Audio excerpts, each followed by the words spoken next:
Beers? Beers. Second one. There we go. Did you hear that? Okay. Yep. Okay. Right. Do you want to go with the first? And yes, we're here. Things, stuff, technology. This is episode 3. It is. Third one. Well, it's technically the fourth one, but the first one, 0, was a bit rubbish. With lots of complaints about the background music, which we won't do today. Well, it's usually happens, isn't it? 0 is usually a fart about one. Yeah. Make sure everything works. It's a test, a demo. Yeah. And we're even slightly late with this one because I did want to record it before the weekend, but I've been working like crazy. Yeah. Okay. Okay, so we'll do it. We'll go into the news. So we're going to pause briefly for the news round intro because I really like it.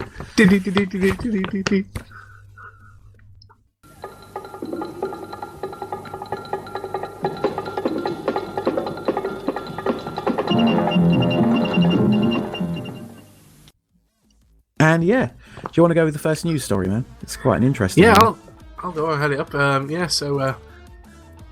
Korea wins holiday pay in key tribunal ruling on gig economy.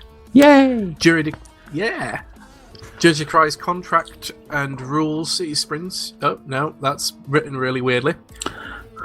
Jury decries contract and rules city sprint must award holiday pay to Cycle Korea wrongly classified as self-employed. Yeah. The Korea city sprint has over 3,500 couriers in the UK and could now face further claims. Cycle Korea, working for city sprints, has won the right to paid holidays and minimum pay in a key ruling on the gig economy. The Central London Employment Tribunal ruled that City Sprint had unlawfully failed to award holiday pay to Mags Dewhurst and wrongly classified her as a self-employed freelancer. Judge Joanna Wade describes City Sprint's contractual arrangements as contorted, indecipherable, and window dressing. Yeah, that's really interesting because this whole gig economy, which makes you want to punch hipsters, is sort of like now. So, you get paid for when you work, so you've got 0 job security, you get 0 sick pay and 0 holiday pay. Mm-hmm. And this actually happened to me at Nestle. Well, should I have said that? Yeah, I should. No, you don't work there anymore. Well, PMP is an employment company that employs casual labour for a lot of factories, not just Nestle. And they did this convoluted thing where I was technically self-employed, and I couldn't argue because I was unemployed at the time, and it was sort of like a step up. It was like tripling my income in one fell swoop, and I was desperate for work. And lo and behold, as soon as I quit working there, I get a letter from the Inland Revenue saying I owe them 400 quid in tax. Wow. Yeah. Well, given that I wasn't earning much more than about 10k a year, I've now got to pay that back monthly because of some convoluted, weird work contract where I also had to state how I was getting to work. So if I was getting to work by public transport, they had a convoluted tax scheme that said that I didn't have to pay some tax, which when you're there on your first day thinking, I better behave or not question anything, you kind of sign off on it just so you can start getting some work. But yeah, so lots of companies, I mean, the upshot of this is that this courier company basically claimed they had no couriers, and there's a wonderful quote in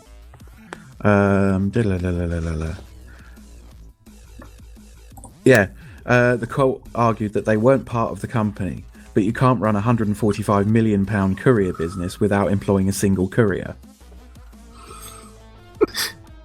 So, and City Sprint in this later thing, sorry to sort of co-op this one from you, but they said they're disappointed with today's ruling, and it's important to remember that this applies to a single individual and was not a test case. Which is that's exactly what a test case is. You see, this is the thing. This. It doesn't matter if it's a test case or not. This is now precedent. Yeah, and that's the one. One of the only good things about English law, in that once you set a precedent, all you've got to do is quote that, and most judges will read through the case. It will save them a lot of time wrangling or figuring out whether it's a good idea, and they'll go with that because the law has to be equal for everybody. So when you get a new law like this, when you get a new decision and a new ruling, it makes a massive difference. So, once you get one or two, I mean, Uber's like shitting a brick about this. Oh yeah. Because they don't. It's effectively Uber. It says in here, Uber describes itself as a tech company rather than a taxi firm. Yeah. And this means holiday pay and sick pay and all this sort of thing, and now down to these big companies. And it's just like, right. It needs this because they've been trying to do that for a while. They've been trying to force people to, if they can get them if we can make them freelance, don't have to give them any benefits. Yeah, but they can also fuck around on their tax. So when you stop becoming a driver or a bike messenger for them, you then get hit with a tax bill for unpaid taxes. Yep. But they don't do it to you while you're in their employ. I never heard of anybody getting caught like I did until after they stopped being in the employment. So they must do something super dodgy. Mm-hmm. So it's an interesting thing, that now that they're sort of like starting to address these things. Okay, right. So was there anything else you wanted to say on that story? Because that's an interesting one. I mean, the whole story's going to be on the running order, which you can get from archive.org. Who very kindly hold all our stuff. No, I think I don't got really much else to add to that. I think you've pretty much summed it all up, but I think it's really cool. It needs to be that's really cool. That's happened. We need more of that. Yeah, we need more of like judges fighting for people's rights. Yeah, I mean, because now we're leaving the European Union, we ain't gonna have them to help us anymore. No. So, it's interesting. I mean, the sort of person that becomes a judge or even a magistrate is kind of this, they're kind of out for justice. So they tend to be very even-handed people. You don't get people that are out to screw over the common bod. They get very angry with companies sort of like screwing over the government on tax and all that sort of thing, which all major companies do. And they, a lot of them do have a sense of fairness. It's a bit like the judges that were sort of like pilloried in the Daily Mail recently and the Sun for saying that the Brexit thing, to go for Brexit on the basis of just a referendum, was unlawful and mob rule, which we have laws against. Yeah. And all these people were calling all these judges undemocratic, and it's sort of like democracy's got nothing to do with the law. We've all signed up for the law as part of the social contract, and it's nice to see it doing something for the ordinary bod in the street. There's an interesting thing I've seen a lot of people commenting on recently, a lot of journalists commenting on. Journalists and philosophers alike, I should say. Not just journalists, philosophers as well, think tanks, that sort of thing. Where the right wing and now the people who are more conservative, etc., are taking their victory that they've gotten with Brexit and with Trump becoming president and using that as their one basis for everything they say being right. Yeah. So they will make up anything to fit their narrative and decry it. Anything against it, they'll decry it. And there was an interesting thing I read that apparently the part of your brain, they've done a study recently that shows the part of your brain that deals with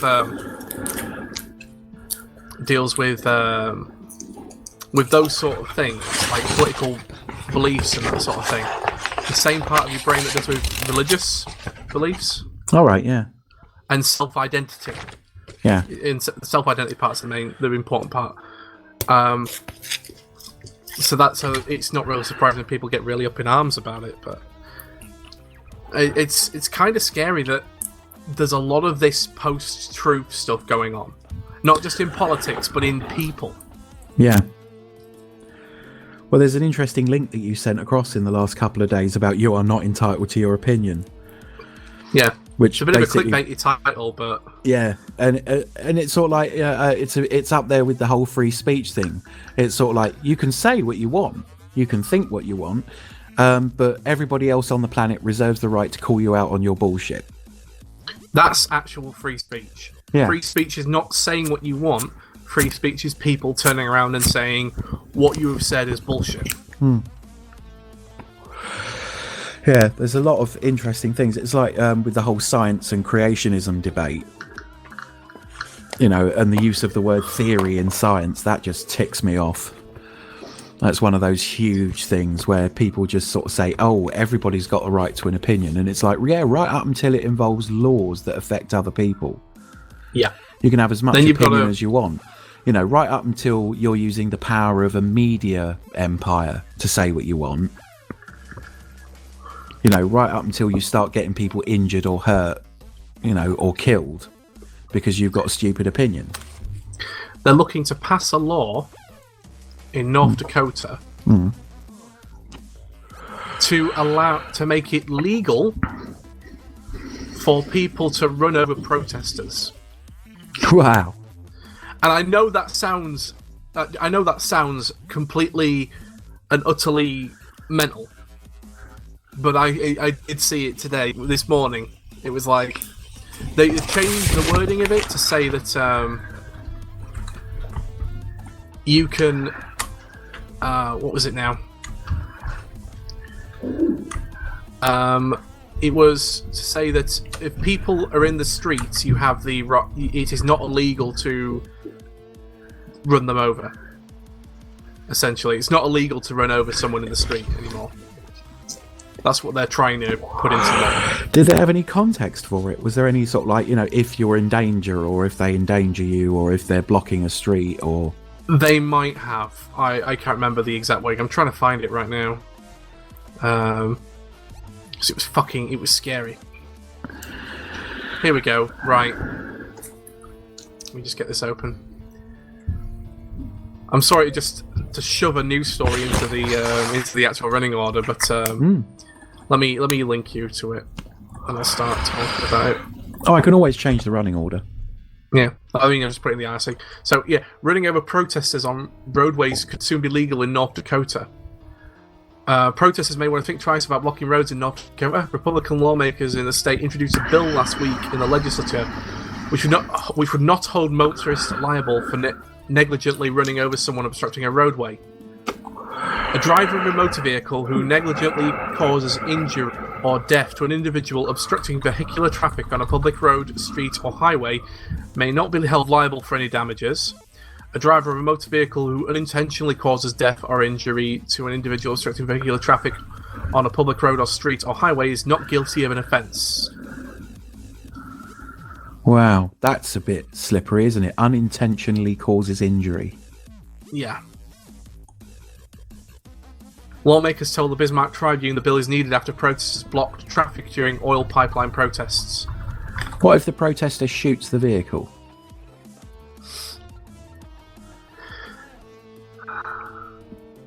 I don't think that will go through. No, I don't. But the fact that they're even trying is scary. On account, as you need to, you know, because judges are very, very, very, very aware that when they pass a judgment on something, there are consequences that you'll always be remembered. That goes down in, you know, the ruling of law. You know, and they're all very leery. I mean, even in 30s Germany, the reason they burned down the Reichstag on Kristallnacht is because they could not get all the people that were making laws in the country to sign off on stuff, saying basically Jewish people couldn't hold property, Jewish people couldn't run businesses, that sort of thing. So I think that, yeah, even a sort of pro-Trump judge is going to be real leery of being the person that brought that into law. So I'd be very surprised if that goes through. I mean, one of the reasons I haven't covered Standing Rock on Rangers Radio as yet is because it just makes me too emotional right now. Yeah. I'm just too fucking angry. And I think it was an amazing decision for all those veterans to just go and show up.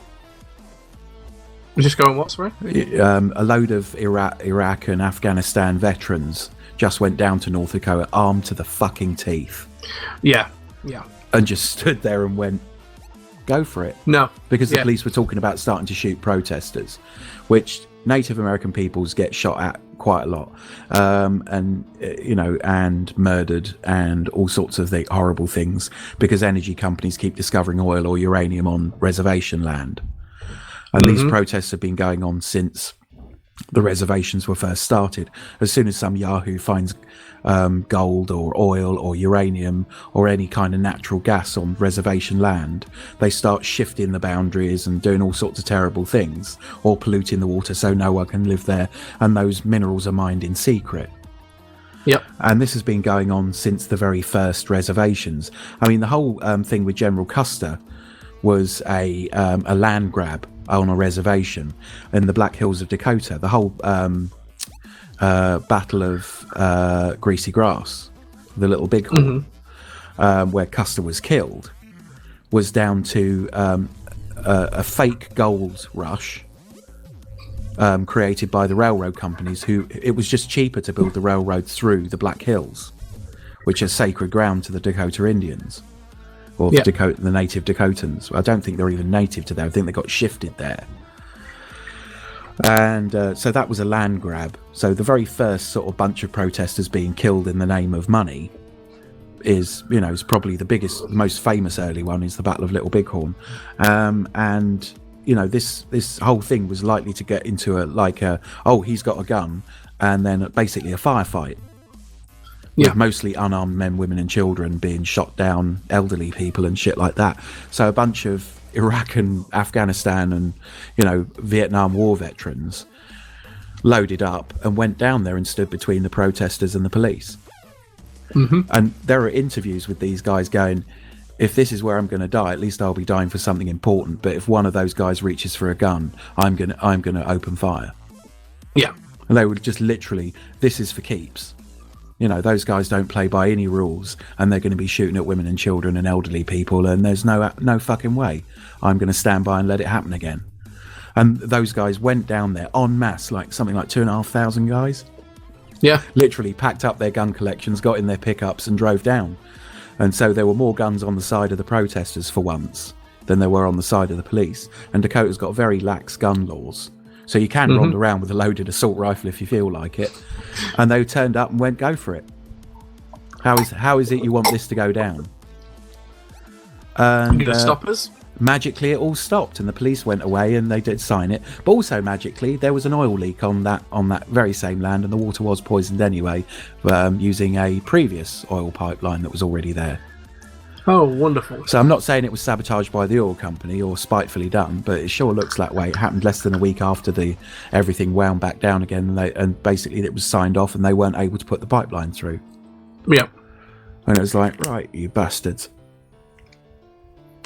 Well, and there was a really moving ceremony. If you want to watch the video on YouTube, there's a really amazing ceremony where the guys that went down to defend the protesters, there's literally the sad and terrible truth of it, was that they reasoned that white police weren't going to shoot at white armed people. Yeah. And they went down and basically were white people at the police. And there is a wonderful ceremony where all the veterans literally go down on one knee to the elders of the Dakota people and apologize for all the times that those treaties have been ignored, like en masse. Oh, that's beautiful. I can't actually watch all of it, so when I can, I'll do an in-depth thing of it. But it just chokes me up too much at the moment. It's just because it annoys me so much. Yeah, especially when most Americans are horrendously xenophobic about immigration. Yeah. And they treat their First Nations appallingly. Anyway, we'll get out about that. But that's that. Yeah, that is a very interesting news story. I will attempt. I'm on a different computer, so I am going to attempt to go and find that story. If you can hold on to that link for me and ping it back in the IRC after we stop recording. It's in the IRC already. Yeah, but I'll have to log in on the IRC on the other computer to grab it to put it in the thing. So I will attempt to get that and put that whole story in there because that's interesting. We'll keep an eye on that, hopefully. Right, and next news story up is nearly 700 firms to find a total of £1.4 million for not paying minimum wage. This is another employment thing. Employment law is going to become more and more important, I think, as we come out of Europe. we're going to have to keep an eye on this shit. Brighton and Hove Albion is among employers fined for paying staff below the minimum wage. The club is angry at being named and shamed, blaming a simple administrative error, amazingly. And nearly 700 firms, including Brighton and Hove Albion, Boris Becker's favourite Wimbledon restaurant, have been fined nearly £1.4 million for paying staff below minimum wage. The penalty is on top of a previous announced £3.5 million in owed wages. These 687 employers, which also include a Huddersfield branch of Discount Change Pound Stretcher and the Dudley division of listed construction group Interserve, have paid in arrears to thousands of staff. However, MPs are worried that a combined £5 million of arrears payments and penalties will not deter other firms from flouting the law. Ian Wright, chairman of the Commons Business Select Committee, told The Guardian that companies must be sent a clear financial message that underpaying staff will not be tolerated. Since February 2013, the government has named and shamed employers who have failed to pay the national minimum wage, which is currently $6.95 an hour for 21 to 24-year-olds, and under the newly coined national living wage is £7.20 an hour for over 25-year-olds. In addition, a £1.4 million penalty for those named has been revealed in a parliamentary written answer from Baroness Lucy Neville-Rolfe, and former Tesco director, who is now a minister in the Department for Business, Energy and Industrial Strategy. The fine averages a little more than £2,000 for each firm. Wow, that's peanuts. But it's understood that bigger culprits have paid out about £20,000 each. So yeah, I hope that is also in addition to which you need to, pay everything that's owed for the entire length of employment for those people. Yeah. Okay. And the overall fine, though, amounts to only about 40% of the total they underpaid. Oh, it's only a fine. Bastards. HM Revenue and Customs has the power to impose penalties up to 200% of the money owed since last year, and previously it was still as much as 100%. Wright said there need to be an effective deterrent in operation to stop companies from not paying workers the minimum wage. He added that has to mean hitting the companies in their pockets where necessary and fining them much more than the money saved on breaking the law, to send out a clear message that exploitation of low-paid workers will not be tolerated. But many of the businesses are small, and their owners argue they did not have sufficient help to adapt to legal and practical changes in recent years.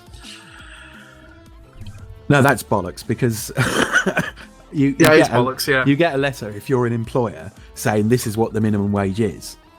If you don't pay it, we'll be fucking angry. Yeah. That's what minimum wage means. That's the least you can get away with paying people. Yeah. Yeah, wow. That is so bullshit. Yeah. What changes, right? The change is you increase how much wage you're paying people. Yeah, that's it. That's it.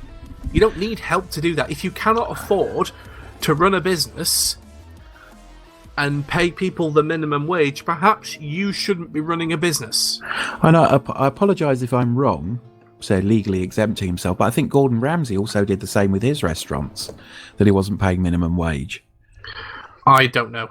I mean, I'm not sure why when you look at these very famous restaurants, especially with food, you don't want an unhappy person making your food, do you? No. I mean, you don't want. No, you really don't. And the guys working in the Gordon Ramsay restaurants are some of the best in the business. These are the best chefs in the world, providing the best food in the world, theoretically, for the amount you're paying. It rakes in millions of pounds a year, and it's just like, are you fucking kidding me? You're paying below minimum wage for people at the top of their profession. It's just, oh wow. And I work in a kitchen now. Do you get paid minimum wage? I get paid slightly above minimum wage. That's good. But there again, I don't really have to do a lot for that. I wash up. Following in the footsteps of George Orwell and Bruce Lee, I wash dishes. Hopefully I can achieve something as cool as they did in their lifetimes as a result of that. But yeah, so it's a really easy job, but I am being paid above minimum wage. Okay, this is from November last year, 17th of November. Michelin-starred TV chef Michel Roux Jr. been paying some of his kitchen staff less than minimum wage in his Mayfair restaurants. Yeah. Which charges over £60 for one starter. Yeah. been paying them as low as £5.50 an hour. Yeah. And these guys are working 14 hours a day. Yeah. Until like 2 a.m. and shit. So I'm not entirely sure how you even begin to live on that kind of money. You know, especially if you've got to be somewhere within striking distance of London, and then how the fuck do you get home? Yeah. You know, I mean, it just astonishes me. You know, this is a general rule. Don't mess with people that bring you your food. It means chefs preparing the menu, which includes starters such as a £62.80 lobster mousse with caviar and champagne sauce, have been earning... This is the kicker, right? This is the fucking best bit. Have been earning less per hour than McDonald's workers cooking burgers. Yeah. You're guaranteed to get a minimum wage working at McDonald's. Oh yeah, they can't afford to not pay a minimum wage. They get fined up the yin yang. You know. Yeah. And that's the scary bit. I mean, it's a bit like the Sports Direct thing that it took an hour to get out of Sports Direct and an hour to get in. Because they searched everybody going. You had to produce ID going in, fuck around with security, and then you were searched coming out.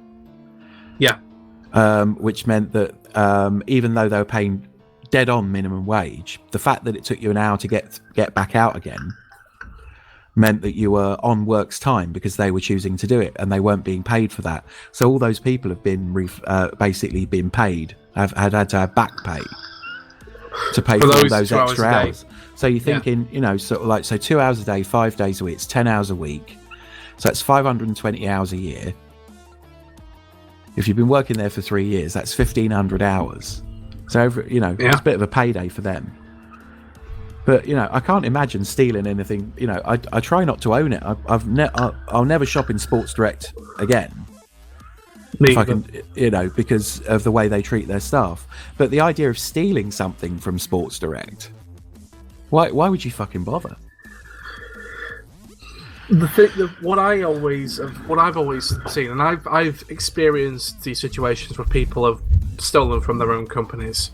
I've seen people do it when I've been working for companies before. Yeah. And generally, when it happens, the reason they do it is because they feel that they're not getting any benefits from working from the company anyway. Yeah. It's like if you treat your employees well, they're less likely to treat you like shit. Yeah. So it's kind of interesting. This whole, you know, minimum wage, you know, this is why I'm following employment changes in the law. I'm keeping a real eye on that because, you know, large companies in that way that you said when, you know, with the whole Trumpism, people think they can be fascists with this whole, you know, we're coming out of Europe so we can be more competitive and this Tory rhetoric type shit. Employers think they can treat their workers like shit. Yeah. There is a bit that, you know,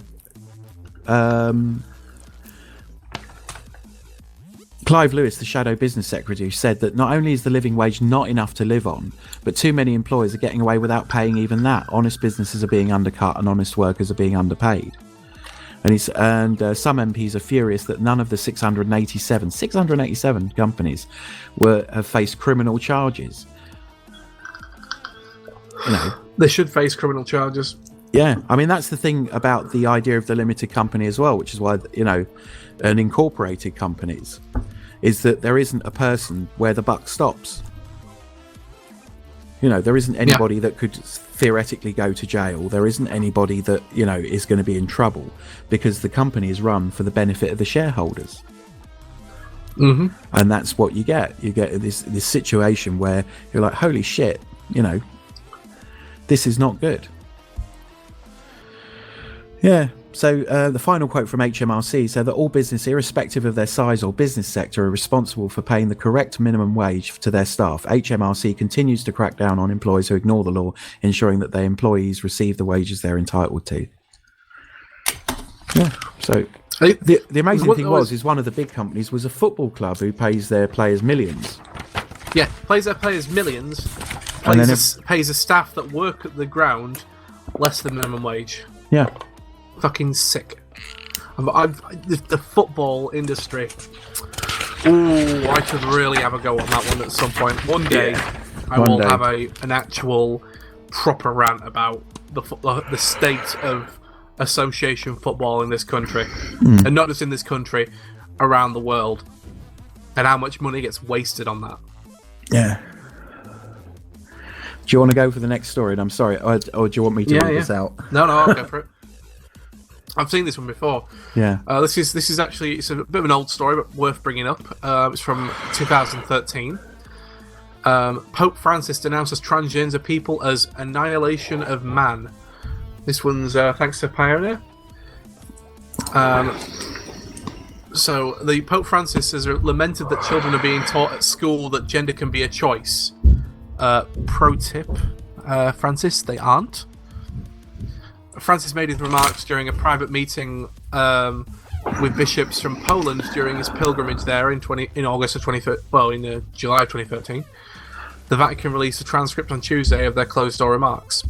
The Pope said he wanted to conclude his remarks by reflecting on this. We are living in a moment of annihilation of man as an image of God. Yeah. Sorry, there's a car in the background. No, there's work going on upstairs, so that's why I haven't done any filming. I'll keep going then. We are living in a moment of annihilation of man as an image of God. He added that the predecessor, Benedict the 16th, had labelled current times as the epoch of sin against God, the Creator. He said, today in schools we're teaching children, that everyone can choose their gender. Without specifying, he blamed this on textbooks supplied by persons and institutions who donate money. The Pope blamed what he called ideological colonizing, backed by very influential countries which he did not identify. One such colonization, in quotes there, he said, I'll clearly say with its first and last name is gender. Fucking God. Wow. I mean, this is the thing, and me and a friend of mine use this as an example, this particular news story as an example when people say, oh, the new Pope's really progressive. Nah, none of them are. None of them are, no, because it's in their best interest to not be. Don't forget, this Pope, the previous Pope, what was it?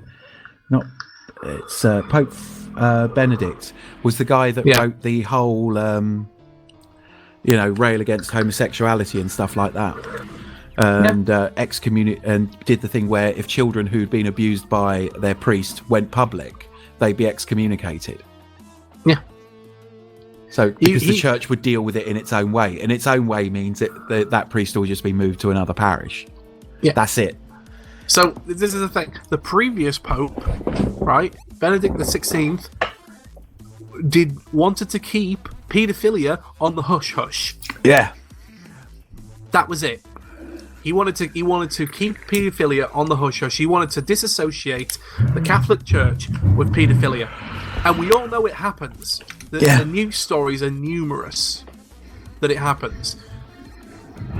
They would rather save face than actually dealing with the problem. And once again, this is like it's the fucking Pope every single fucking time. The whole of the Catholic Church fucks me off massively. Okay, if you practice Catholicism, good on you, fantastic for you. But if I may quote something that I can't remember the name of, and I can't remember it, I'm pretty sure UV will tell me who it is when I mention it. But your right to have beliefs stops when they interfere on other people's human rights.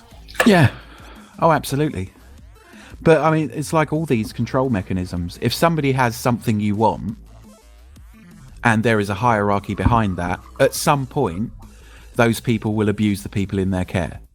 Whether that's the Catholic Church, and not just paedophilia, things like the Magdalen laundries in Ireland, where unwed mothers were basically worked to death because they were full of sin and laundered the clothes of all the nuns and stuff like that. All the halfway houses, every fucking workhouse in all of human history.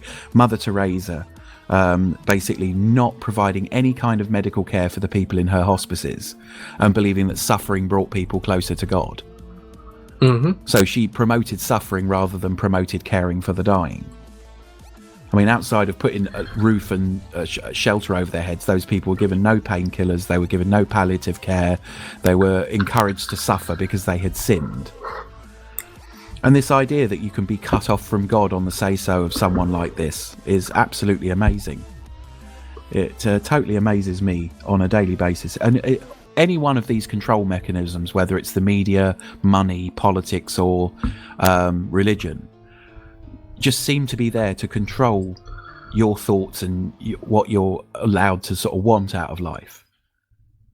And I'd have to say, Sean Kennedy said it best when he said, the moment somebody tells you what to eat or who to fuck, you've got to walk away. Yeah, that's it. Yeah. And also the Judaic faith, traditionally one of the most chilled out bunches of people, religiously. I mean, they got some fairly strict things for its adherence, but they never recruited, which is always a plus in my book. You got to be born or married into Judaism. Yep.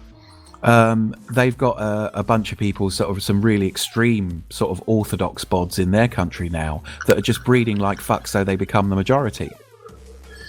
And these people like actively spit on young female children going to school.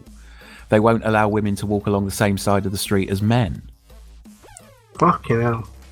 Literally haranguing parents of toddlers because those toddlers are going to playgroup and getting an education. So it's this thing with religion that as soon as you allow, the only people I've never found do it are the Quakers. It's probably the only Christian organisation that doesn't do it, and the Chaosbunny's coming over in a bit, and she knows of a religious group that's like I think Unitarian Church. Unitarians, yeah, I like the Unitarians. Unitarians are sort of like they have the best sex education program of anybody, including any school in the country. Which is all their sex education is consent based. Mm-hmm. They teach you first and foremost to say whether this is something you want to do or not. That's as it should be. The first part, which I'm huge on consent teaching. So them and the Quakers, and that's pretty much it. But those things are non-hierarchical. As soon as you give someone the chance to have a hierarchy, to be slightly more important, they start running around telling people what they should be doing. Yeah. It's just like you're completely missing the point of Christianity as an idea. The long-haired guy on the 2 bits of wood is going to be very pissed off with you. Yeah.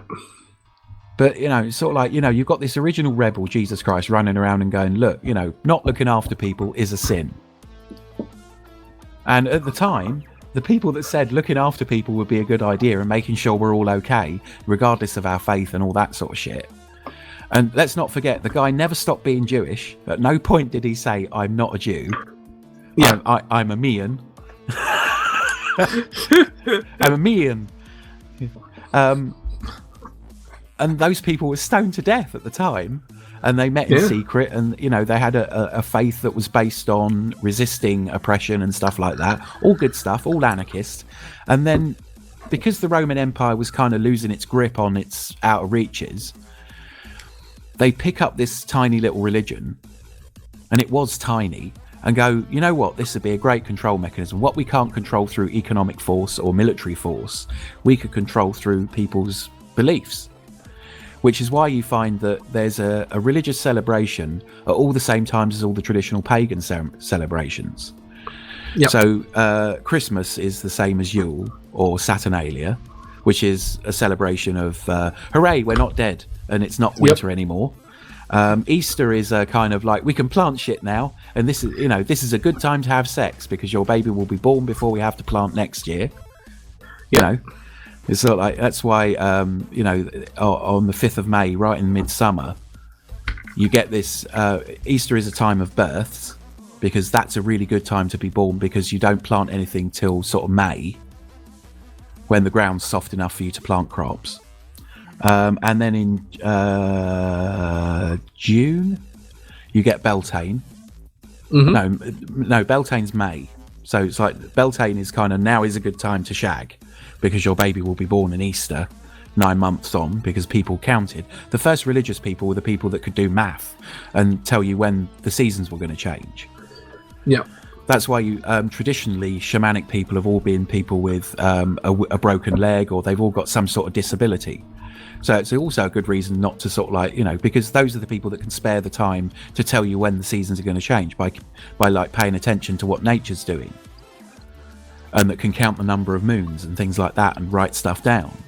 And those are the people that would use medicines because it requires research. So your early shamans are your first scientists, your first people that know what medicinal plants there are to, know how to heal people, know when is a good time to have marriages, because that's why May, June is the time when people traditionally get married, because newly married people shag like bunnies, and they're going to have a child about 9 months after they get married. So May, June is a bloody good time to sort of have a lot of sex. And also you feel like having a lot of sex because it's warmer. You're not sort of too cold to shag. So, but then, the whole Catholicism basically is money and power driven. So your first Christians, and then the first people, as soon as you get a hierarchy involved, people telling people what to do, you get all these problems. You got to pay attention to that. You got, is my religion, is there someone in a dress up front telling me what I should think and do? Because that's a bad idea. We should all be coming up with that shit ourselves. If you're going to have a religion that looks after other people, then great, but not at the expense of treating other people like they're, the spawn of Satan. Yeah. What really does it matter? At no point is this guy going, well, Jesus would have said forgive everybody. Whether you regard it as a sin or anything. Nothing in that. No, it's just sort of like, no, this is all wrong. And this is also this whole dividing everybody. Divide people up into tiny, tiny groups. So set them against each other. So that they never all go, hang on, this is bollocks. And you watch, when people get organised along those lines, revolutions happen. Not necessarily to a good end, because the problem with a revolution is then somebody picks a leader and then the leader starts doing mad shit. Like the revolutionary and ideological war in Spain in the 1930s, where people said, fuck all this shit, we're going to do our own thing and look after each other. You got the revolution in the Soviet Union that basically everybody went, no, screw this. We need to properly divide the wealth in this country. Yep. And the problem is that this power just gets put on one or a very few people, and then those people just get into telling people what to do. And telling people what to do is probably the biggest sin. It's and enforcing that, telling people what to do. You can give people ideas. That's all right. Say, the whole Sean Kennedy, it's a smorgasbord. Pick up what you think is a good idea and run with it, and discard anything else that you think is bollocks. Yep. Test it for yourself. Does this work? If it doesn't, drop it. But nobody likes to do that because people will wander off and listen to more charismatic people. Oh my gosh. There's a very good... just mentioning... Sorry, after you. No, after you, man. I was just saying, mentioning Sean Kennedy just reminded me of something that it's just, I have to... Oh my gosh. I will have to tell you about this some other time. No, actually, no, sorry, we're doing the radio. People are going to wonder what I'm talking about if I don't mention it. Yeah. Okay, so Sean Kennedy, pretty okay altogether guy, yeah. Right? His whole thing is, it's exactly what you just said, take what works for you, discard the rest. And he's pretty much okay on like everything. He rants quite a bit, but he's not against anyone. He's not prejudiced against anyone. Yeah. At least not. That might have changed recently. I haven't been keeping up, but from what I remember of him, wasn't like that. Now, someone who was on Rant Radio, to the Ranting Griffin. Oh yeah. Who was in some respects a little bit like Sean Kennedy, is now like completely the polar opposite. He is a proper men's rights activist. Wow. I know, proper men's rights activist, despite, he's gay as well, which is the weirdest thing. He's weird to be gay and to be a men's rights activist. That's just so, in my mind, that just doesn't compute at all. Well, especially it's like the two diametrically the opposed suffragettes opinions. was some of the first go-to people that the gay rights, the very, very early gay rights people banded together with. Also, he's transphobic. Yeah, I never get that. I never. I don't get it all. It's just like I don't get it for like multiple reasons, and it's that's the thing I was thinking of. Right? Do you know what we're seeing nowadays? And especially this comes into this whole post-truth news thing. It's doublethink. It's when you boil it down, it's doublethink. It's having one idea in your head that is also something else at the same time, and not being able to see that they contradict each other. I never understand transphobia, especially if you give it in the consents of other LGBT things.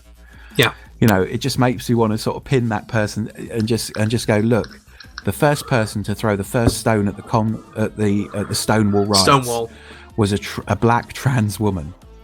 Yeah, it was. You owe that spark point to a trans person, and you don't get to edit history. No. I don't get this whole I want to be respected for being, despite the fact I'm different to you, but this other person's difference is bullshit. And it's like, what the fuck? Yeah. Sort of like it's a bit like saying I've got too many friends, I'm going to get rid of a few. Mm-hmm. Nobody's got enough friends. No. Ever. You've never got too many friends, and you've never got too many allies. And it's just like this. And the same thing happens with bisexual people in the LGBT community. Yeah. Sort of like, that bi people are people that can't make up their minds, or they're greedy or shit like that. Right, yes. No, the bi people get a real bum rap, and I'm personally 100% for setting that record straight. They should fucking... Oh, man, if anyone turned around to me... The whole LGBTQ thing bad against... is kind of like, look, we're picked on because of our preference in bed partners or the people that we fancy. We should all really band together and just get with it. Just like and that was the whole point of it. And now people are going, well, apart from these people, or apart from those people, or those people are a bit strange, or sort of like and sort of like people in the kink community are always being hassled. Mm-hmm. And it's, or people in leather families, or that sort of thing. And it's just like, fucking hell, look, you've all got people looking down on you and discriminating against you in some very real ways because of who you are, and you have to keep part of your life secret, which is bullshit. If it comes up in conversation, you should be able to say, oh, I like this, or I like these people, or imagine if liking people with red hair was somehow seen as deviant. Yeah. Or people with green eyes. Well, yeah, it used to be. Or people that are left-handed, or people that have had a suicide in their families. Those are all things that people have been... Left-handed did used to be as well. Yeah. Because that's where sinister comes from. Yeah. The word sinister comes from a Greek root word, which I can't remember what it is, but it's got sinus in it, which means left-handed. Oh, yeah. But that doesn't bother me, because it's almost, there's a parallel there between sort of like gay people are seen as being very creative and, sort of like in the creative industry, and left-handed people are deemed to be more creative. Yeah. So it's kind of like this sort of like, oh, they're the creative ones, subtext, maybe a bit light in their loafers, or maybe you can't trust them in the shower room, or shit like that. And it's all bollocks. And but I'm going to go back to the fear of gay or bisexual people is basically straight white men worrying that they might be treated in the same way they treat women. Yeah, pretty much. So, and I'm going to continue. I like messing with homophobia. Homophobic people are just fun to fuck around with. It's like bigots. I've found bigoted people, and I've done that whole sort of like freak out and gone, you can't trust. And I always check, and usually they got brown eyes or something different to me, and I go into full on Nuremberg rally mode about people with brown eyes or curly hair, like bouncing around the room, completely frothing at the mouth and going on about it. And I go, I'm glad I'm in the room with someone that can understand, and I make sure it's a thing that they have, or that their partner has. So if they got curly hair, or brown eyes, or I pick something really stupid and unimportant, and just bounce around the room in complete froth Adolf Hitler rant mode. You know, really, and then sort of like, not you though, you're all right, and then carry on bouncing around and shit, or freaking out and shit like that. You know, you're one of the good ones. You're one of those good brown-eyed people. I know I can trust you. You know your place in society, and then just bounce around some more and wait till they're really trying to get the fuck away. You know, like when you shake someone's hand for slightly too long, and that sort of mixture of it. Or better still, if you're on a train and it's really packed and you kind of want a double seat to yourself, if you pat the seat next to you and look and smile invitingly. The way people back away in horror, you know, that's kind of like, this is a crazy person, and just wait till they get to that. And I go, and that's why bigotry is pointless, because it's like that. That feeling you have is how you make other people feel, and it's unnecessary. It's not for any reason. But it pisses me off.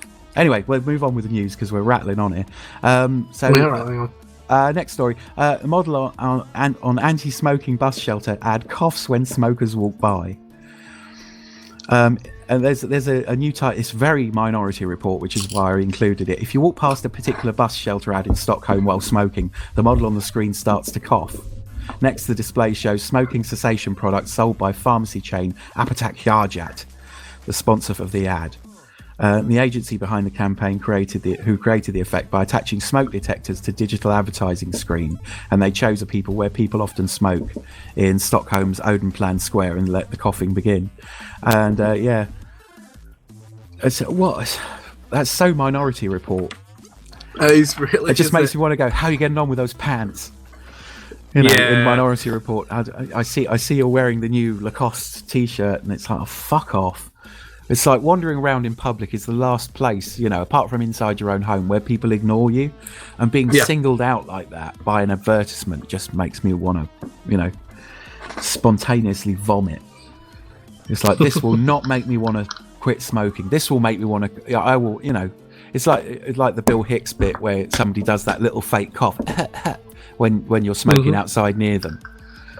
And Bill Hicks used to turn around to people and say, you're lucky you don't smoke. If I cough like that just when somebody walked by me, I'd be a wreck. I wouldn't be able to get out of the house. I smoke 40 a day and don't cough like that. I go through 2 lighters a day. Oh my gosh. If you're, you know, basically, if you walk too close to someone smoking, doing the little fake cough, give them a wider berth. Yeah. I don't mind if you don't want to hang out with me because I'm smoking. That's fair enough. That's your choice. But trying to, like, hassle me, not a good way to begin. I react very badly to people fucking with me about smoking. It's like, because all these people drive. You drive a car. You know, we know that driving a car near people fucking kills them. There isn't, and I guarantee you, there isn't a single passive smoking report that's ever been correct scientifically. Even the WHO thing on passive smoking is flawed, and they said it was flawed. The statistics in there is bullshit. You know, and let's not forget, the same person that put lead in petrol to stop tapping was also the same person that thought CFCs in fridges would be a peachy idea. Yes, he's responsible for more environmental damage while trying to help the environment than anybody else on Earth. Fortunately, he managed to invent another thing that actually only killed him. Because he was paralysed with polio later in his life and managed to strangle himself on the invention he made to get himself out of bed.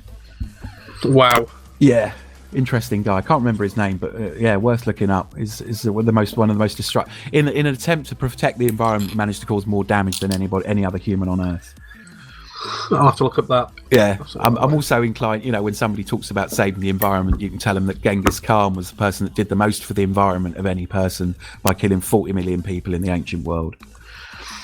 Because he managed to wipe out enough of humanity's population that we're actually in a better state now where we've got the technology to start reversing it than if those people had all lived. Because what happened was he's actually saved the planet more than anybody else. Because in all that space where they depopulated whole areas, forests grew and acted as a carbon sink for the next 500 years. So that's really interesting. Go and watch Utopia. I hope he gets better from his cold, but let's face it, probably better if he didn't. That final episode where the guy's going off to do the thing, and he bumps into a woman that's getting the bus to the south of France rather than flying because it's better for the environment. and he sort of reels off all the you know, he'll actually sort of like produce more than 200 tons of carbon monoxide in his lifetime, not to mention all the plastics, fuel, all the food that'll have to be grown to keep him alive and warm and shit. So I'm sorry he's got a cold, but probably it's best if he don't recover. Would you like me to just slit his throat now for you? Oh, it's a brilliant scene. Go and watch Utopia. I've just rewatched it. It's awesome. You mean the Channel 4 one? Oh, yeah. One of my favourite shows is... Yeah. Oh, no. I know what you mean. Brilliant. I know which one you mean. With Wilson, yeah. the White Rabbit. Oh, it's a beautiful show. I love it. It's absolutely fantastic. I really hope we get a third series sometime. The person it's almost like, you know, like you have a sympathy with Hannibal Lecter. I do anyway. Or John Doe in Seven, which I'm sure isn't the point of those movies. And that's how I worry about myself sometimes. When you ever have a serial killer that's got a point, I'm kind of like, you know, just think. And the thing about Arby, one of the killers, Arby and Lee, who you meet in the first episode, so I'm not spoiling anything for you, is they're both quite sympathetic characters, really. They're just like completely horrifying. They're like the two killers. They start off like the two killers in Neverwhere. Have you ever read Neverwhere? Neverwhere, no. Oh, by Neil Gaiman. There's a BBC Two series which is so worth watching. Go and see that. It's written by Neil Gaiman, and it's about a mirror image of London, and there are these two killers in that, which aren't sympathetic. But the Arby and Lee are actually weirdly sympathetic characters. Don't put the gas away just yet. Yeah. And you sort of I ended up feeling a real sort of, you know, sympathy for both of them. But you've got to watch both seasons, and it will eat. You know, if you're not doing anything else next weekend, just curl up. It is available out on the internet. I haven't ever seen it on DVD, otherwise I would have bought it straight away. And I think it should be reshown, and I'd love to see Netflix do a third season. Oh, I'd love to see a third season. Yeah. There's so many places to go with it. Yeah. It's just absolutely wonderful, and and they do that thing that sometimes annoys me, where TV shows do a show that's a complete departure from the running TV series. Like the X-Files did it with their World War II one, and they did it with a few episodes where it wasn't anything to do with the X-Files. It was a standalone episode, but the standalone episode, which is the first episode of season 2, is absolutely stunning. Oh, yeah. And they get away with it. There's at no point do they go, meanwhile, in the modern day, they just literally give you the whole backstory of what's going down. In just one episode. This is after you've we've watched the first season, and you're just like, wow, that's messed up. You know, so it's totally worth it. It's only 12 episodes, and I think they're about an hour long. Or 45 minutes long. Go and watch it. It's totally worth watching it. Do a proper search. Use all your internet kung fu to go find it. You might even, I mean, you know, it's not like it's just going to crop up if you just put Watch Utopia TV series Channel 4 for free. It certainly wouldn't come up if you did that. Nudge, wink, all that sort of thing. Anyway. So and our final story today is a high school apologises for a math problem about sexual assault. I don't know, is it your turn to read out a news story? It's my turn, yeah. Yeah, do you want to go with that? Because that was pretty amazing. A teacher at Penridge High School in Pennsylvania gave students an assignment that included biographical snippets from the life of poet Maya Angelou. Some people are upset. Understandably, when you read what actually comes in here. The assignment focused on Maya Angelou and her autobiography, I Know Why the Caged Bird Sings. It provided a math formula that asked, Angelou was sexually abused by her mother's blank at age 8, which shaped her career choices and motivation for writing. Penridge High School students needed to use the formula before deciding whether the answer was boyfriend, brother, or father. You could have chosen anything else. You could have chosen anything else from Maya Angelou's life. Yeah. Yeah, anything else from Maya Angelou's biography or from her works. Anything else than a situation where she was sexually assaulted. This is what people get upset over. Right, whenever someone says to you, why do we need trigger warnings? This shit. Because there are people out there who are fucking idiots and don't realise what they're fucking doing. Even this guy did it to get a rise out of people, which he's done it. Even this, well, he doesn't say whether the teacher's male or female actually, but either that teacher did it. Well, say male, female, or one, some part in between. Either that teacher did it on purpose to get a rise out of people, or they are just fucking dumb and didn't realise what they were doing.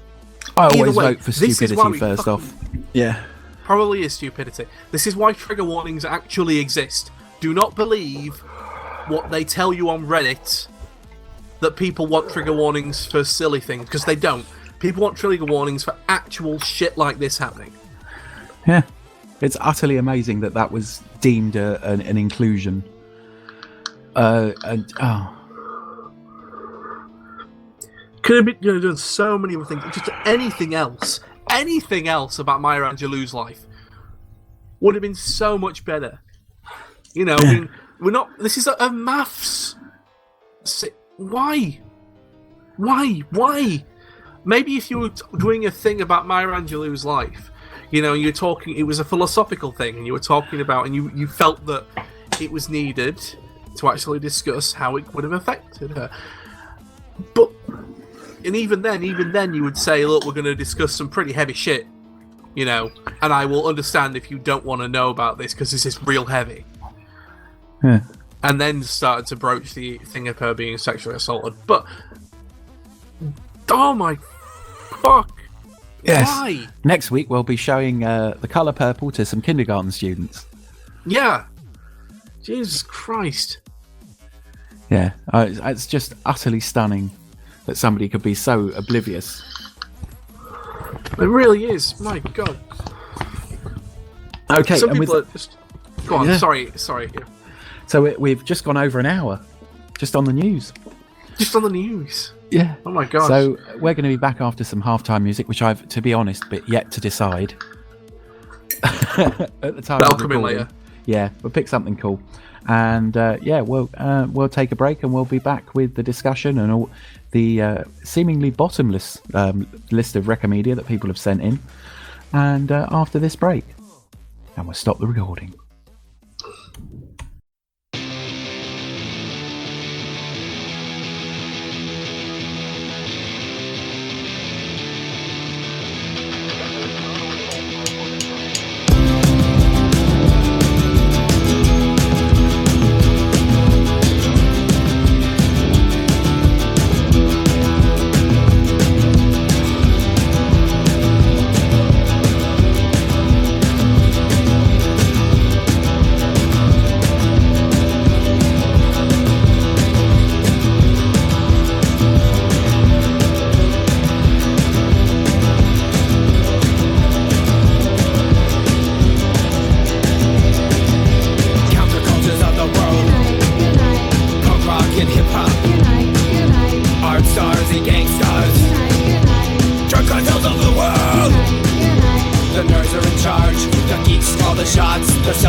There we go. Now we're back. After the as yet undisclosed halftime music, which I have no idea what I'm going to play. It will be something good. Yes. I'm sure. It will be fantastic. It will have been something good by now. Yes. I'm sure it was something good. It will be what it is, what it was, what it shall be. The weather outside today is hot and shitty with continued crappy weather with a pissy weather front in the afternoon. Basically, it's hotter than a snake's ass in a wagon rut. Just want to say to Roosevelt, Lee Roosevelt, what it is, what it was, what it shall be. See, we can get away with doing that. We can get away with just saying things from other media. We just can't get away with playing bits of them. Perhaps I need to do really good impressions of people from movies. And then when they sort of say you're banned, that's me. That's me reading out. Yeah. They might just pick you up automatically if you just say it. It's a bit like the Boomtown Rats when they their latest album, the one that had I Don't Like Mondays on it, is literally like what looks like a woman's leg in a stocking with a high heel. And all these feminist, because it was the 1970s, all these feminist groups paraded outside record shops and said it was how wrong it was and how objectifying was. Until Bob Geldof said, "That's actually my leg. That's what makes it subversive. It's me." And I went, "Oh, okay, nice leg." What you should do, actually, now that I think about it, you know what you should do, given we've had this problem with copyright stuff recently, you should play that you will hopefully have played. C30C 60C 90 Go. All right, yeah. Because that's about. Won't that be in breach of copyright in itself? It's by Bow Wow Wow. Yeah. It might be in breach of copyright. I don't know if anyone owns the copyright, but meta copyright breaching. They lost their record contract because of that song. It's a wonderful song. It's a song about taping music off the radio, and the B-side of the tape was blank. So that people could, and it had the tab removed, so you could tape onto the B-side. That's excellent. It's a wonderful song. The song is literally just about like taping off the radio and going to record shops and taping from the record shops.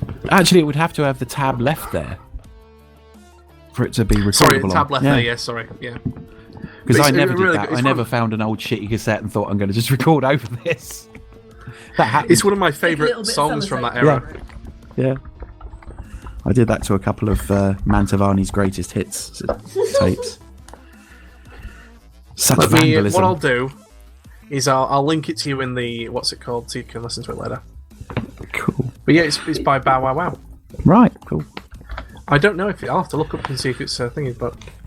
So go and listen to that, as long as it's not on YouTube, because that would be breach of copyright if you could find it on YouTube. It is. Oh, did I tell you they rescinded our breach of copyright thing?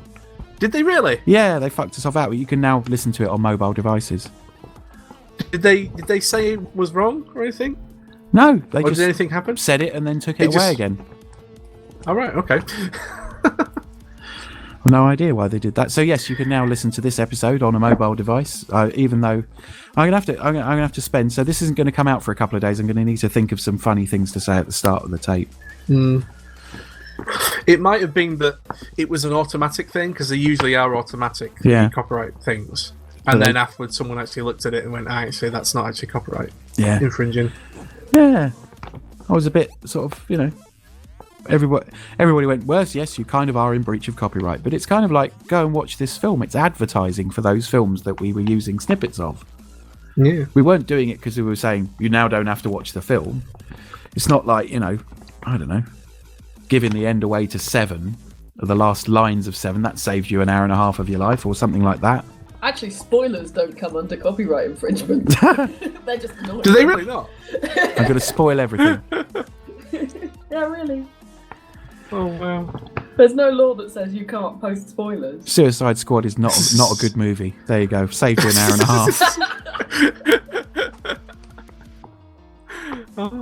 half. Was anyone in any doubt that it was going to be a bad movie, though? I thought it would be a great movie. It really looked like it would be good. And it was just... Maybe I was a bit too... The fairly hypnotic presence of Margot Robbie, who was pretty amazing in it. But I think maybe she could have just dressed up like that and gone, right, the phone book. Aardvark Electricals. 555 1234. Yeah. And I'd have been okay with that. I'd watch it. A bit like Stephen Fry. I'm now going to read out the twiddly bits on the bottom of an ordnance survey map. Fair enough, Stephen. Well, listen. Apart from his new TV series, The Great Indoors, which is like, whereas Bones is pretty middle of the road stuff, but he's awesome in that. He's hilarious in Bones. I don't know if you've ever seen Stephen Fry's. Who's his face? Who's he play? Steve? Is it Stephen Stevens or something like that? Or he's got a double. He's got his both names are the same. I don't remember the name, just the character. I don't remember it either, but it's the guy from Angel, isn't it? Yes, Who's in Bones. David Boreanaz. Yeah, that's it.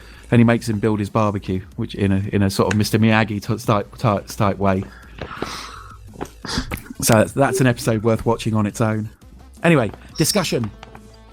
Yes. Doing that thing again. Right, okay. So I've picked for this week, our show and tell is favourite tech of the last 5 years, because we've been off the air for about 5 years regularly anyway. Wow, it has, hasn't it? Yeah. And what we're using and what's sort of absolutely indispensable. So, go! Discuss! Yeah, well, I think there's a couple of things for me which have been absolutely indispensable. One has been a Raspberry Pi. Yeah. Which I've just used it for so many things, and I've just got like SD cards lying around with different builds. Oh, I love the that different about things them. I use it for. Because you can't do that. You can't just pop in a new operating system on a build for other computers, but the Raspberry Pi seems you can just do it, and you can do it between Raspberry Pis and Raspberry Pi Zeros. Yeah, the architecture is so similar that you can just take a memory card out of one Raspberry Pi and put it in another one, even if it's a different model. So you can do it with the Zero. So if you've got a Raspberry Pi build, like a Noob's build lying around, you can just take that out and put it in the Zero, which is awesome. Which is, I've got a video coming up on a very cool thing that I've done using that ability. Yeah, I like them. So what did you use your Raspberry Pi for? Because I must admit, I haven't really used mine for anything yet. I've used them for multiple things. I've used it as a torrent server. Oh, that's good. Yeah. Because it's just there. It doesn't take up that much power. It's fine to leave on all the time. Yeah. I've used it as a media center, replacing the old Xbox. I've used it as a digital signage server for one of the conventions I work for. All right, yeah. So it was serving up. You know when you go to like places and they've got the animated signs that tell you what's going on, that sort of thing. Yeah. We did that, and it was just the Raspberry Pi doing the back end of it. Yeah. I've just thought, Matt, actually, that if I could get a power over IP sorted out. Power over Ethernet, yeah. Power over Ethernet. Or use, the BT hubs have got like a USB port for future expansion in inverted commas. Yeah. My one doesn't. But building a little web server that was just blue tacked to the top of your router, taking its power and its Ethernet connector, just as a Raspberry Pi Zero, would be really fun. Just a tiny little web server. Not sure if the Raspberry Pi 2 or Zero would do that, because it depends how much power you can get over the Ethernet, and generally they require about 2 amp of power. Yeah. So it depends. I wonder if you can. That USB to Ethernet connector? Mm-hmm. Do those have power? I don't know. I wonder if it works the you other way around. You have to look into that. Yeah. Oh. But yeah, so I would like to build a Rangers.org web server or Rangers.com web server in a Raspberry Pi Zero. That'd be fun. Yeah.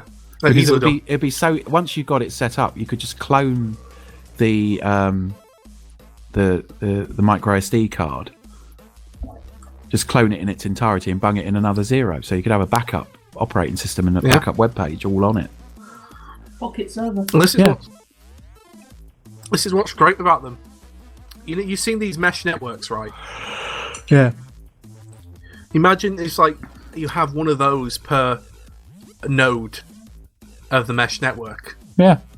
and it's not that much extra in output of money, but you've got like each node's got its own little whatever you want to do with it. Yeah, and if you set up the card, you could use it completely headless. Yep. So That's what I did. I did that exactly when I went and made that signage server. Set it all up at home, took it with me to the con, plugged it in with the SD card in, it booted up, started serving stuff straight away. Didn't even need to do anything else. Yeah, we need to do a thing on that. And if I needed to do anything else, I just SSH'd into it. Yeah. Nice. Yeah, we need to set up something like that and just do an OS build that just does that out of the gate with a folder that you can get to on SSH to put the images or the information into. Yeah. Nice. Yeah, I do like the Raspberry Pis, and I love the Zero. I just think that's just the best. And I've got some things to do on that with the TV show, so I've got some interesting bits and bobs to go through. One of the things I do want to do with the Raspberry Pi is I need to get it built so that I can use it as a portable computer. So if I'm ever going to like somewhere and I'm staying in a hotel, all I need is the Pi and a small keyboard with touchpad sort of dealy, and a HDMI cable, because like 90% of hotel rooms now, if they've got a telly, it's got HDMI. Exactly. Plug it in. If you've got a Wi-Fi dongle, you can plug that in. You've got wireless. You can connect it to the hotel's Wi-Fi if needed. What are the legalities about redistributing Raspbian? Is Raspbian redistributable? It's open, isn't it? So if you did a distribution that said, right, this is... I mean, I know you're not allowed to actually distribute sort of ROMs, but I would like to build like a really... like a large thing that we can maybe share between us of like an instant retro Pi card that just have everything on it ready to go for any Raspberry Pi. I'd like to collaborate and get that sorted out, so that you've just got one 32 gig card and you just bang it in and that's it. Your retro machine's up and running. Yeah, that's easy to do. And out of a Zero, that'd be awesome. We need to get that, and we need to get the image for that so we can use that. And the Zero's just the two cost reduce, isn't it? Just small 2, isn't it? Is a Zero. Well, it's really small. It's got it's the same. It's the same It's the same specs as a 2. 512 meg and single core. Yeah, but it is running at sort of 900 or 1.1 gigahertz or something. That's fine for the majority of things. I mean, you'd only run into trouble if you're running some more modern systems. It's only at like the PS1 and sort of like N64 level that it starts to judder. So anything Atari 2600, any consoles, Mega Drive, anything like that, you're well within spec. Any arcade machines prior to the 90s should be golden as well. Yeah. So that'd be a nice distro to have as a copyable thing, but just fully stocked out with all the ROMs and stuff. And it should be okay for an Amiga emulator as well. Well, what I would suggest, right, is you look on archive.org. Yeah. And see what's there. Oh, it never occurred to me. Right, because if it's there, it's likely to not have any sort of copyright on it. But I double check, of course, make sure that the stuff if you're going to be distributing this, make sure it's not got a copyright on it. But no, I meant just to sort of like swap around at Rangers meets and stuff like that. Yeah. You know, but that'd be interesting. Yeah, there's so much you can do with that. I just love the fact that for £4 you can get a computer.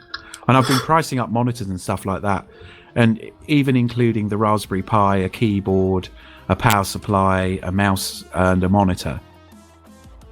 You can pretty much do it for £20. That's if you can't find any of those things. It's the thing. It's like if you could do it quite easily, having the Raspberry Pi is brand new and getting everything else from like second-hand shops. Yeah, you could definitely go down to certain money conversion places and things. High street pawn shops. Yes. What, the ones you have to press the bell to get into? Well, they technically are pawn shops. Are they like the ones we were talking about, money exchange places? Well, there's also there's one near us that's a little shop, and it just sells all sorts of random eBay sort of things. And that's where I got my mixer. But you have to press a button to get in. It makes you feel like a sex shop. It's really weird. You have to sort of buzz and be let in. The ones here don't. Yeah. I mean, I was thinking more about the chain ones. That's what I think. I've seen monitors in there, like 19-inch widescreen monitors for like 10 quid. And you're just like, okay. Yeah, so that's one of the more interesting things. I've been to a couple. They do have Raspberry Pi jams here in Manchester. All right. So you can go along and play with bits and pieces. But it was a bit... The downside of it is that once you get some seriously geeky people in the room, it goes a bit ham radio very quickly. Mm-hmm. And that's my only issue with them. I think, I'd like to see sort of like play with Mad Tech and still feel like a cool kid. Don't get me started on ham radio. Yeah. Don't get me started on ham radio. Sorry, not like ham radio. Like, like really cool geeky, like the cool end of geek. Like the sort of people who go to a maker space. Yeah. A hack space. That sort of people, more. Yeah. Well, maybe not even hack spaces, because if you leave hack space people unattended, they go a bit radio ham. Okay, the sort of people who go to 3C. Yes. More Chaos Computer Club. Like in war games, you want to be the guy with the beard, not the guy with the glasses. Like the computer research thing. I love how there's this level of geek snobbery happening. It is. It's just like I just don't want to, I mean, it has to be fairly Labrador level for me to get the tech. Sort of like I don't want the whole command line. I want the person that goes, now you could type in these 10 lines of command code and my eyes start to glaze over, or you could just press this button on this GUI that I've written. And I'm more like that. Okay, let's do that.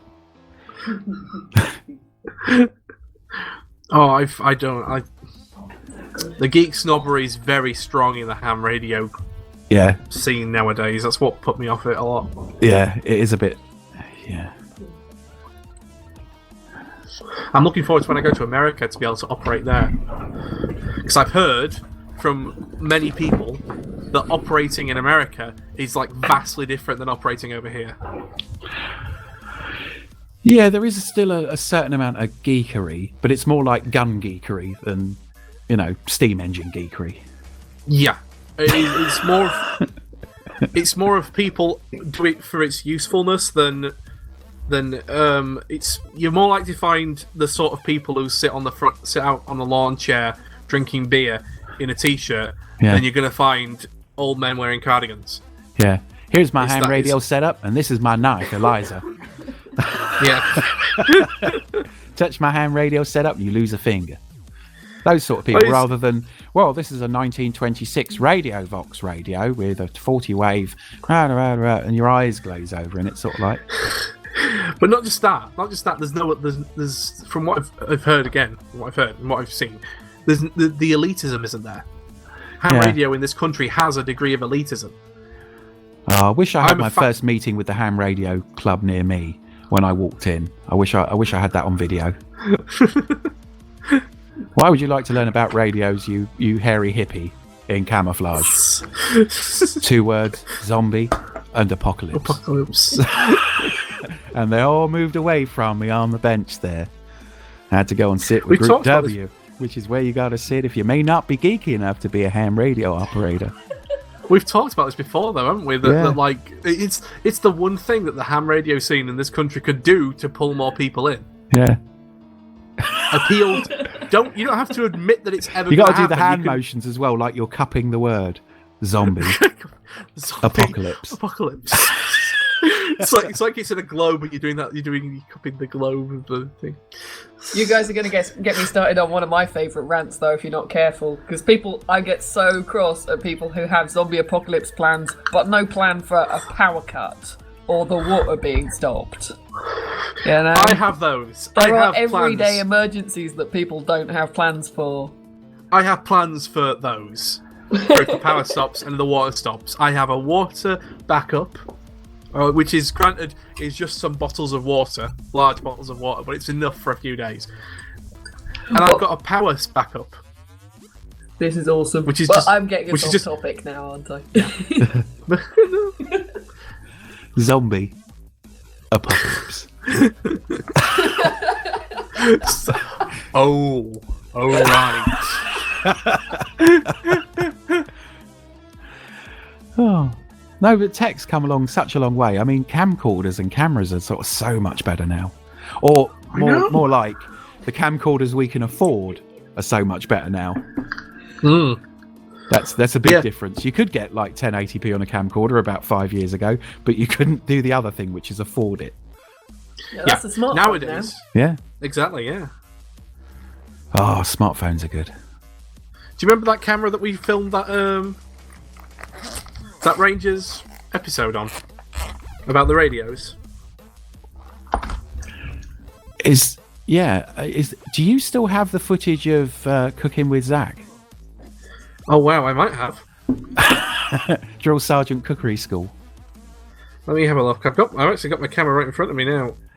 Remember when we did a ranger meet and loads of people came over, and then I said, I'm getting really tired of cooking for everybody, and 2 people went, I can't cook. And I just went, oh really? Come with me. Oh, that would be cooking with Zach. Yeah, got it. I'll dig it off for you. Because it's full of me just going, chop vegetables, motherfucker.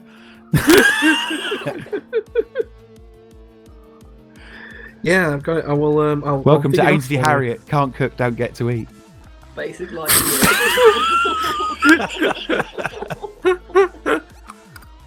But yeah, the camera that I filmed it on, that's 1080p, and it's just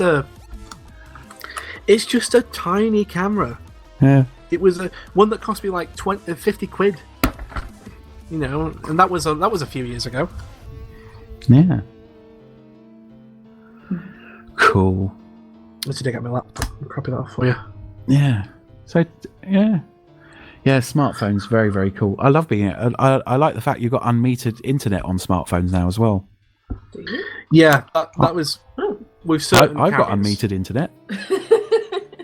This is me still not having a smartphone. In fact, I just realised there is no tech that I've acquired in the last 5 years. I have no new tech whatsoever. Oh, but I don't in like fact, it. you went to a certain refurbished computer company and bought 4. How many did you buy? I bought 4 spare of the same netbook I've been using since 2009, 2010, because I went out with a budget of about 800 quid and could find nothing that's been made in the last 5 years that suits my spec. So I went and bought 4 copies of the same netbook I've been using for the last 6 years. Future proofing. So if any of them break, you've got backups. I'd have to say the Lenovo laptops, and I don't normally go about brands, are pretty awesome. I have heard this. When we went to EMF, but 80% of the laptops were Lenovo. Oh yeah. Yeah. A lot of ThinkPads. An awful lot of ThinkPads, like nearly universally ThinkPads. I think I saw 2 sad-looking people with Macs who just said Do you no. remember those compact armadas that we got? Those really thin laptops that we ordered from eBay. Oh, yeah. That never really worked. No, They were They were nice. pretty crappy. But they were shit. Yeah. Oh, I did acquire one of those Motorola Atrix lap docks, All right. and you can plug a Raspberry Pi into them. And they I work. don't know that one.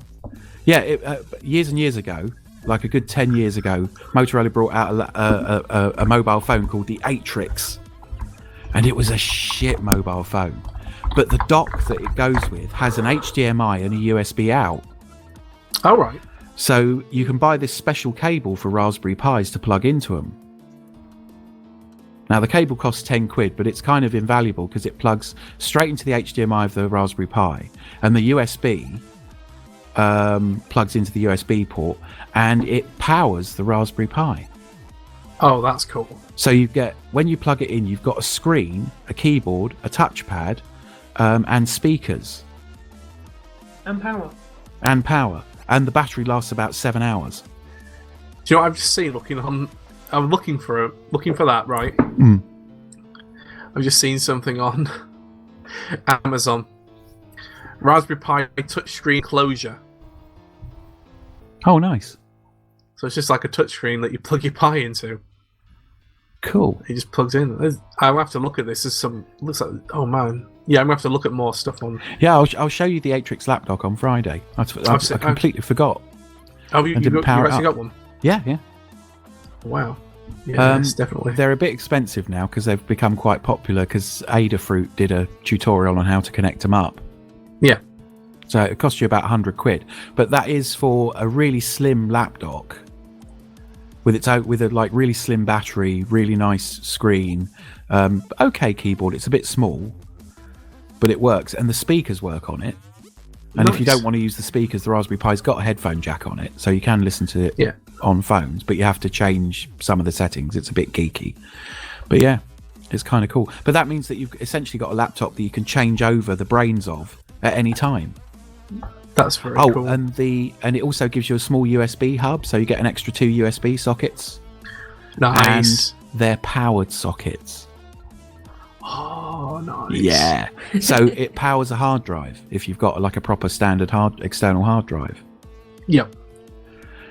So if you've got a Pi Zero, it gives you enough sockets to plug everything you need to, and you've got 2 sockets and one will plug in a little Wi-Fi dongle, so you've got the Zeros up and running straight out the gate with the one piece of kit. Yep. So it's got power and all the bits that you need to turn it into a computer. So for £105, you get a laptop. That's very when they cool. bring out a new version of the Pi Zero, which they're due to sometime soon. I hope they haven't got bored with it because, we really need a Raspberry Pi with a shitload of RAM. Yeah. That's all I want. I don't want them to add anything more to the Raspberry Pi 3.2, which has got quad-core Wi-Fi and Bluetooth on it. I just want more RAM. And I want an operating system that uses the quad-core. Because then it would be really fucking quick. Because it'd be essentially 4 gigahertz on a RISC chip, which is all good, with all the bells and whistles on it. 4 gig. And that would make it a laptop killer. That would be amazing. That's all they got to do, and I'll happily pay a little bit more for it. And I'll even take a little bit more bulk on the nose. But it's just more memory. Come on, Eben. Fix it, mate. It's not much of an upgrade, is it? I mean, I hope they don't just go to like 2 gig, because that's still a shit laptop. 4 gig is a usable laptop for things like YouTube and shit like that. And that Noobs, Raspberry, uses all 4 cores. Yep. So yeah, but it is a cool thing. But yeah, I'll show that to you when you come over. It will be on Rangers TV, so we'll go through it. But yeah. And nice. My other article of faith, I think, that I discovered in the last 5 years, although it's been around for ages, industrial Velcro. Industrial Velcro is awesome. Heavy duty. Yeah. Like it's self-adhesive Velcro, but it's actually got a really good glue on it. So, for instance, I've made a desk out of it. You needed a few other bits. No, not out of solely that. But I had a piece of MDF and I had a filing cabinet, and I just asymmetrically Velcroed the piece of MDF onto the filing cabinet, and it's a desk. Nice. You can literally you can Velcro toolboxes to walls. Do it. It's awesome. But yeah, that's a cool thing. I'm looking around. What else is cool?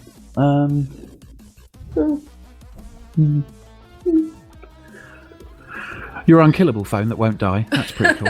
I do. That's have an not really unkillable phone brand that new won't die. tech. It's not new tech. Well, it is newish. Okay. I got it from Aldi last year. Went to Aldi, got a phone. I got an unkillable Indestructo phone. Except that you've killed one of them. Well, okay, not quite It still works. Yeah. It just doesn't make any sound, which is why I moved over to a second one.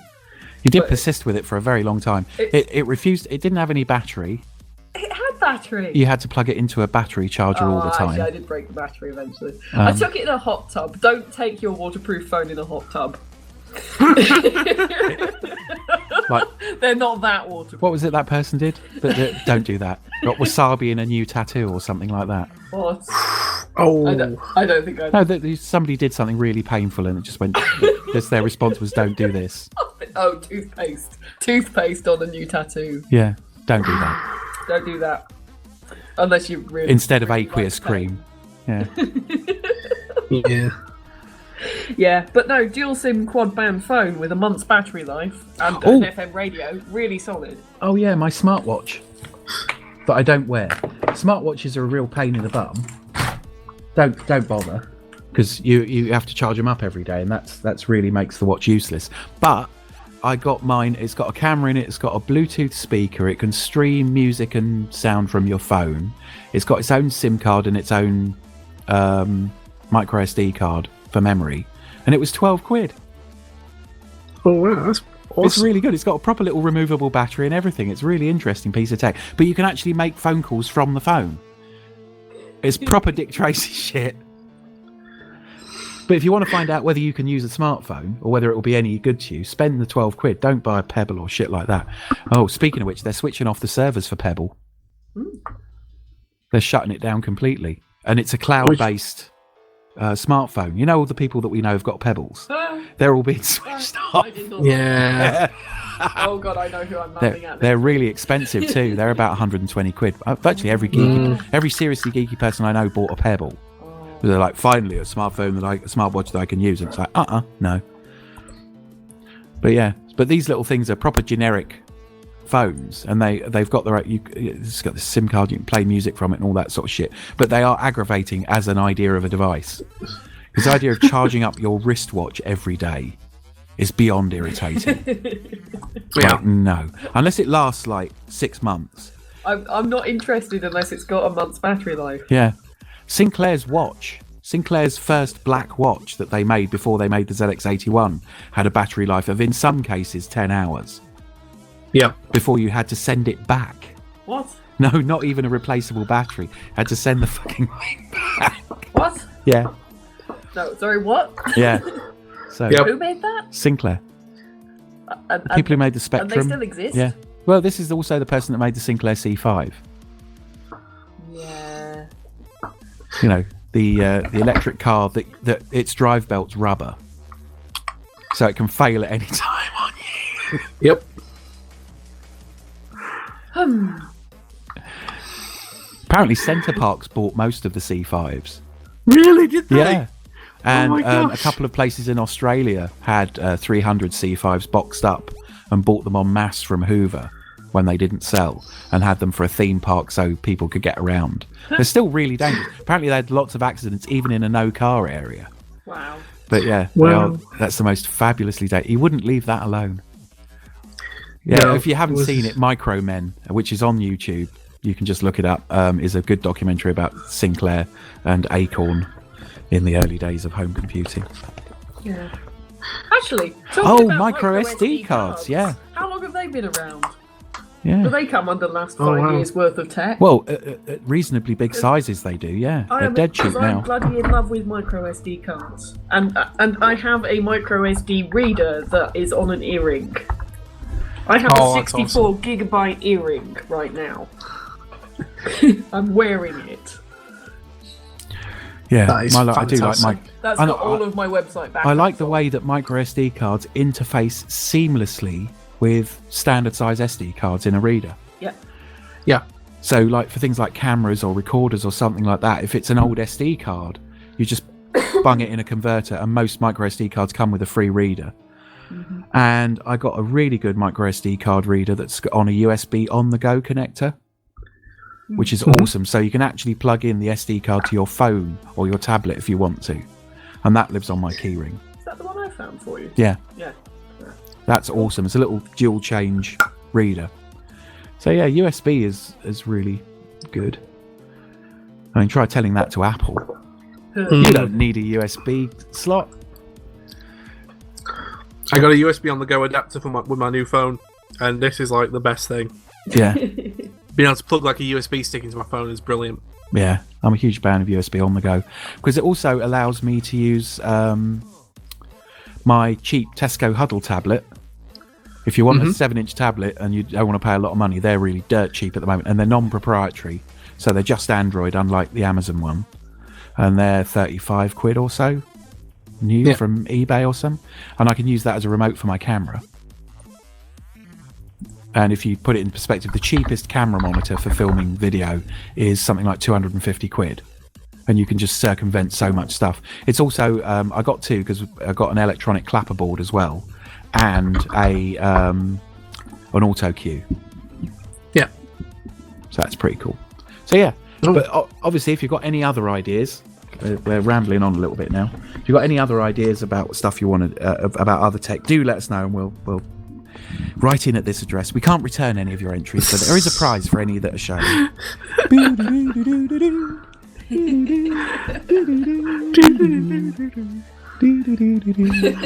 Careful, might run into copyright. Yeah. Oh, I really like the use of copyright in this one. That's parody. That's alright. You're alright then. So, okay. Well, we'll wrap that up because time's marching on. We're going to be clocking in at 2 hours regardless of what we do, I think, on this one. I think so, yeah. So, should we go into the Recomedia? Yeah, it's the Recomedia. Rattle on! So, Digital Whiskey gives us a link for a wood manual and wood gasification, which is always very good. And there's a haircutting video. I think, who was this? This was Misanthropic Gods that knows the person that's in it. With a really... It was overly hipster for me, but you might like it. All right. With a female sort of like super barber, really. And it goes into various kinds of beard oil and beard wax. So you might like... I was just like... I recoiled from the hipsterism Beard on the wax. screen. Beard Oh, wax. well, That that is... Oh, heavily no, on the no. hipster. It was all sort of super is- grooming products. Yeah. Sorry, But- no, I'm... The person's got a... What is that? There's a Doctor Who comic in plastic next to... in front of... They're using an old Doctor Who comic as an ornament. No, that's super too hips for me. That's not okay. Also, they've got she's got an iguana as a pet. Unless you're doing beard waxing, like actually waxing it off. Oh, have my beard waxed, That could please. be- Certainly. That could be fun to watch. Do you want a landing strip, or are we going full chin Brazilian? Yeah. Yeah, that's a bit too hipster for me. I mean, The if next people one's- enjoy that, that's cool. The next one from Digital Whiskey is kind of a little bit also hipster, like post-apocalyptic boot making. But Okay. that's more steampunk.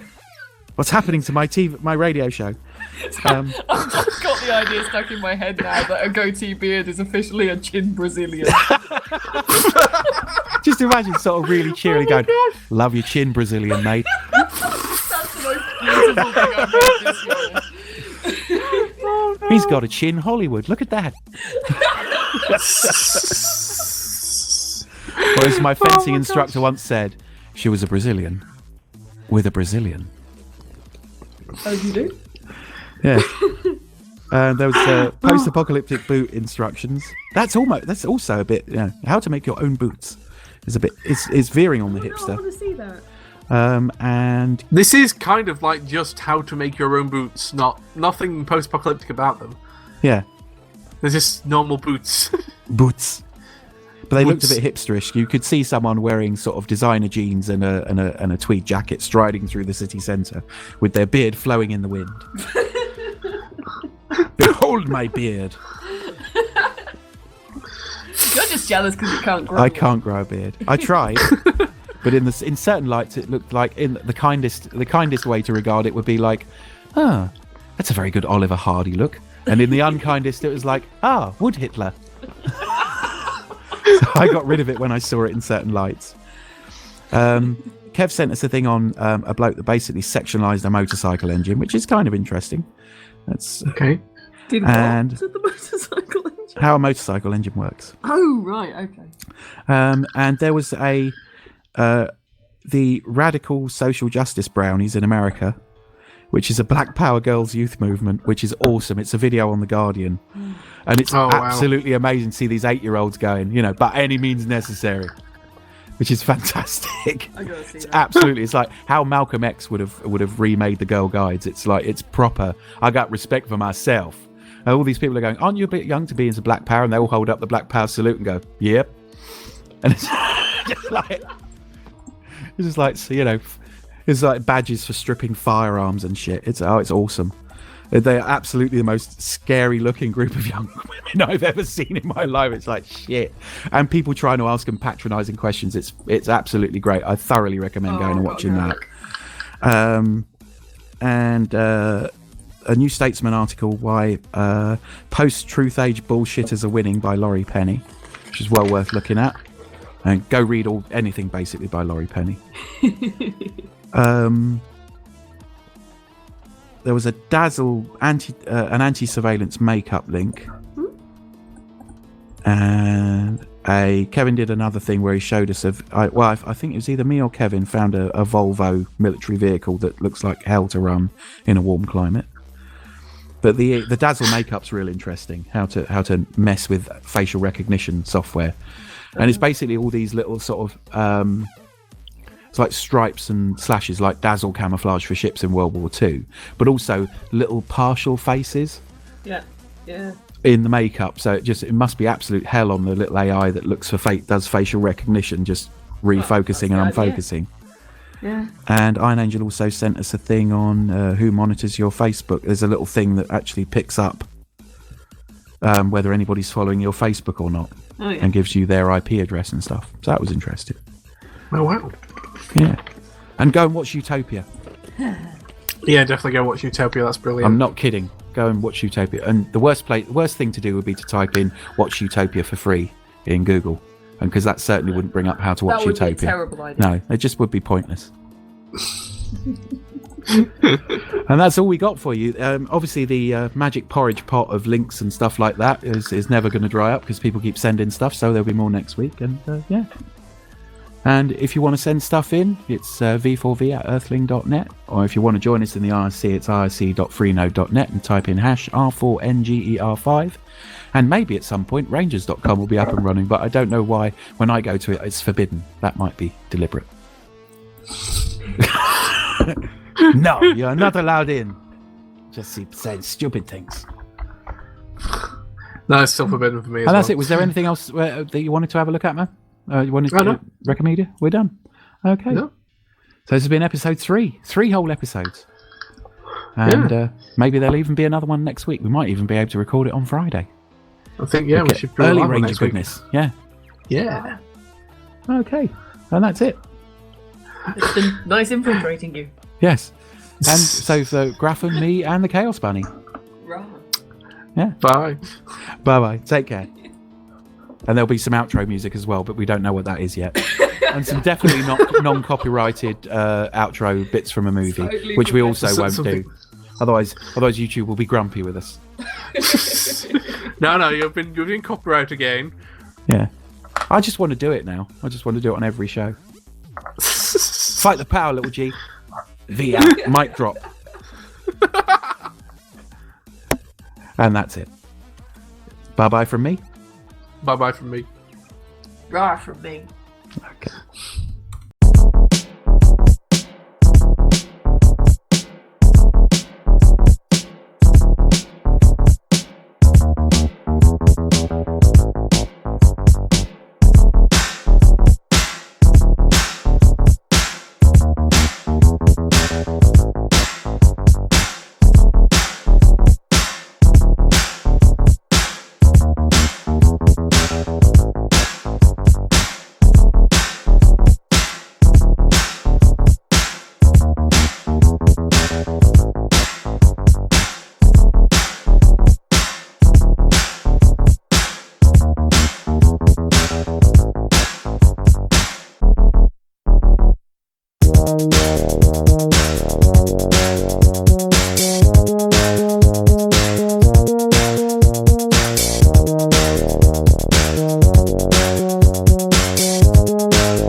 R4, you potato with eyes.